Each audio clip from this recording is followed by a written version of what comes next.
कक्षा 12वीं हिंदी। पहलवान की ढोलक।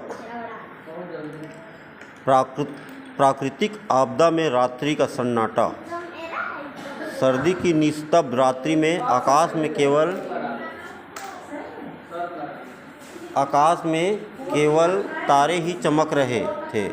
अमावस्या की रात गीदड़ और उल्लुओं की डरावनी आवाज़ से ही अपने जीवंत होने का एहसास करवा रही थी।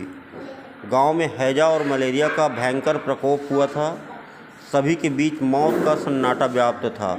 केवल बच्चे कभी कभार निर्बल स्तर से माँ माँ चीख रोने लगते थे। इस चित्कार के अतिरिक्त पूर्णतः सन्नाटा छाया हुआ था।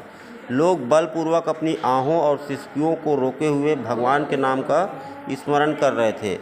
पहलवान लुट्टन सिंह। लेखक के अनुसार पहलवान लुट्टन सिंह की 9 वर्ष की आयु में ही उसके माता पिता की मृत्यु हो गई थी और बचपन में विवाह होने से सास ने उसका पालन पोषण किया। पहलवानी की आवश्यकता व उचित खान पान की व्यवस्था के चलते वह सुडौल मसाल देह वाला बन गया। जाड़ों की उन निस्तब्ध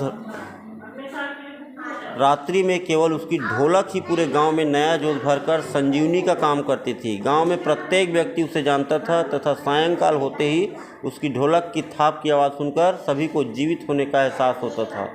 लुट्टन सिंह की चांद सिंह पर विजय। एक बार श्यामनगर में कुश्ती के दंगल में लुट्टन सिंह चांद सिंह के नाम के पहलवान की कुश्ती देख रहा था, जो अपने गुरु पहलवान बादल सिंह के साथ पंजाब से आया था। चांद सिंह ने अपनी उम्र के सभी पहलवानों को हराकर शेर के बच्चे की उपाधि प्राप्त की थी।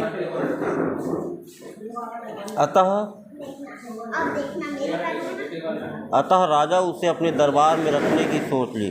तभी अकस्मात लुट्टन सिंह ने चांद सिंह को कुश्ती की चुनौती दे दी।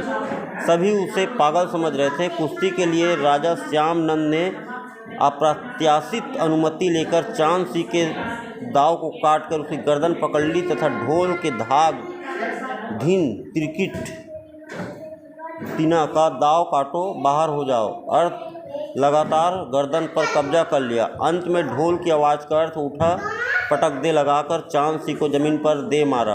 विजय लुट्टन सिंह के ढोल को प्रमाण कर राजा साहब को गोद में उठा लिया। राजा प्रसन्न होकर उसे सदा के लिए राज दरबार में रख लिया। राज दरबार में लुट्टन पहलवान के रूप में लुट्टन सिंह को अपना स्थान मिल गया। उसने काला खां पहलवान को हराकर अपनी कीर्ति दूर दूर तक फैला दी। मेले आदि में बच्चे जैसे चश्मा लगाकर मस्त हाथी की तरह चलता था। राजा जी अब उसको किसी भी से भी लड़ने की आज्ञा नहीं देते थे। लुट्टन के केवल 2 ही पुत्र रह गए थे, क्योंकि उसकी सास और पत्नी का स्वर्गवास हो चुका था। वे भी लुट्टन की तरह दरबार के भावी पहलवान घोषित हो चुके थे। उसका गुरु कोई आदमी नहीं बल्कि ढोल था, जिसको अखाड़े में उतरने से पहले प्रणाम करने के लिए कहकर लुट्टन ने उसे पहलवानों के सभी गुण सिखा दिए थे। इन तीनों का भरण पोषण दरबार से हो रहा था। सत्ता और शासन का परिवर्तन। राजा श्यामनंद की मृत्यु के पश्चात विलायत में रहने वाले राजकुमार ने आकर सत्ता संभाली। राजकुमार को घोड़े की रेस में दिलचस्पी थी। उसने तीनों पहलवान को दरबार से निकाल दिया। गांव में आकर उन्होंने मजदूरी करके अपना जीवन निर्वाह करना शुरू किया। महामारी का प्रकोप। मलेरिया और हैजे की प्रकोप से गांव में रोज 2-3 लाशें उठने लगी। उनको कफन तक मिलना मुश्किल हो गया। लोगों में बोलने तक की शक्ति समाप्त हो गई थी। ऐसे में लुट्टन की ढोल ही उसमें प्राण भरता था।